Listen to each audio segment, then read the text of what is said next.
Hey, good morning there. So one more video. So this is more for if you have to leave the house, if you have to evacuate. And like I said, I live in Northern California. The threat of wildfires are all around us all the time during the summer. And it seems to be getting worse and worse every year. We actually have the Tamarack fire that is outside of South Lake Tahoe. That is still going. We've got the fire in Butte County, the Dixie fire, and the Fly fire that combined to make one of the largest fires in California. So there's always a threat. When my kids were little, what I used to do is to make sure I had everything on standby. So I would go out and I would get a backpack for each one of my kids. I have 3 kids. I get a backpack for each one of them. I would put 2 or 3 changes of clothes in each backpack for them, as well as their pajamas.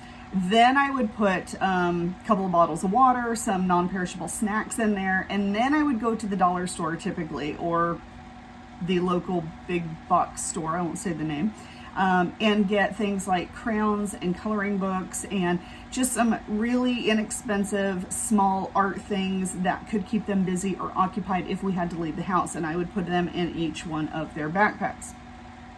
I then had another backpack for my husband and I with a couple of changes of clothing as well.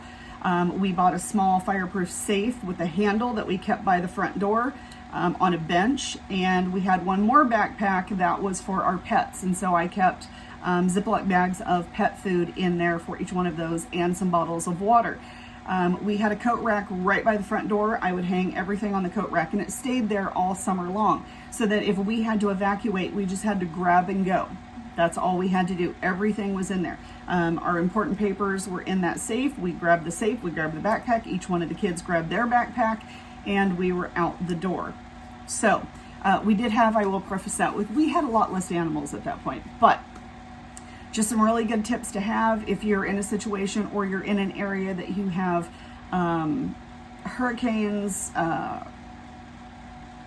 fires, obviously, anything, any kind of natural disaster that you need to be around that you might think that you have to leave the house quickly. It is a really good idea to have those on hand for evacuation purposes. There's other things you can put in the backpack that may be specific to you and your family. Don't forget your medications. I would always get extra medication. If any of us were on a prescription medication, I always would get extra and put in each backpack or whoever's backpack it corresponds to. Don't forget your medications and don't forget your pets, and definitely don't forget water. And you guys be safe out there, and we'll talk to you soon. Have a great day.